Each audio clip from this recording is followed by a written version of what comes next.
Minister, I want to ask you, has any consideration been given to roll out a national bystander intervention programme around sexual and gender-based violence, and if you will make a statement on the matter?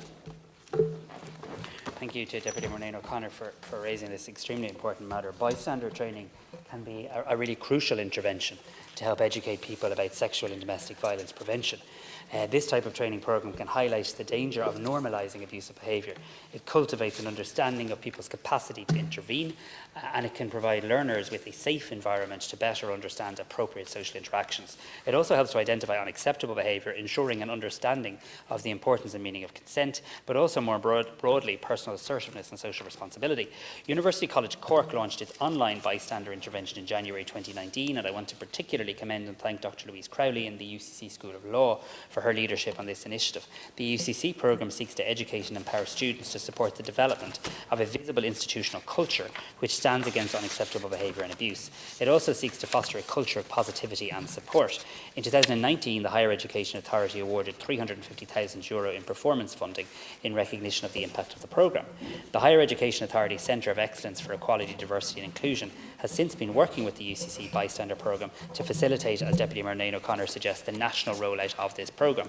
National reporting on the framework for consent in November of last year showed that a majority of our higher education institutions have now engaged with the UCC bystander programme and were either offering or intending to offer the training. So good progress there, I'm pleased to say. The Higher Education Authority has this year allocated €20,000 to support the rollout of a pilot of the online version of the UCC bystander programme in all higher education institutions, and it can be accessed immediately once invitations are issued by UCC to participating staff and students. In another very welcome development, the bystander programme has now advised that it's responding to a growing interest from second level schools, and this is important because third level can be, I don't mean too late, but it'd be better if some of this happened in second level, if not even earlier. And they've now developed the bystander programme, a pilot intervention training programme at second level, and this has initially involved the rollout with 7 schools, and training has now been provided to 140 teachers, and it's now being rolled out in 45 schools. I want to thank Professor Crowley for that. So yes, we intend to roll this out nationally. We're nearly there, quite frankly, with almost all our higher education institutions now saying they're on board, and now schools getting in on the act too.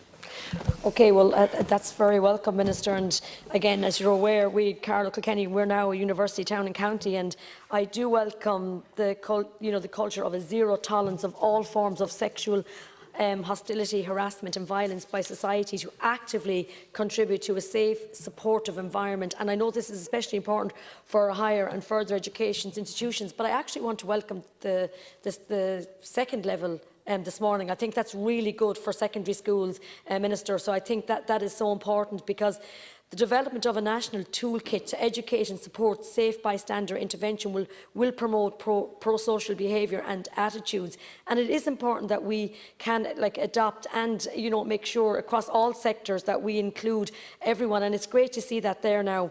And I don't know, are you aware, but we've had good examples of this already, and it's in evidence in, as you said, the UCC bystander intervention programme, but also in other countries. In the United States, there's what's called the Green Dot Standard. Are you aware of that, Minister? So yeah, no, so that's another one that is being used. Seemingly, it's very good as well. So no, that's really welcome. Thank you, Minister. Thank you, Deputy Murnane-O'Connor. I'll certainly familiarise myself with that American example. Look, I think a lot of progress has been made by the higher education sector in recent years, and a lot of progress had to be made, quite frankly. What we now need to do, though, is take these programmes out from behind the walls of universities and make them more widely available across society. Dr Crowley has really been leading on this. We've also had very, very good examples with the active consent programme in NUI Galway and Professor Porrick McNeela there. We now have an online hub, Deputy Murnane-O'Connor, in relation to consent, where any student, parent, teacher can access different information appropriate to them in relation to the whole issue of consent. So my colleague, Minister McEntee's new strategy, the 3rd National Strategy on Gender-Based Violence and Domestic Violence and the Zero Tolerance approach, these actions will feed in as a core part of achieving that societal change that we need to. And thank you very much for the question. Thank you, Minister. And I certainly want to welcome the online hub and, this intervention programme programme that you're speaking about.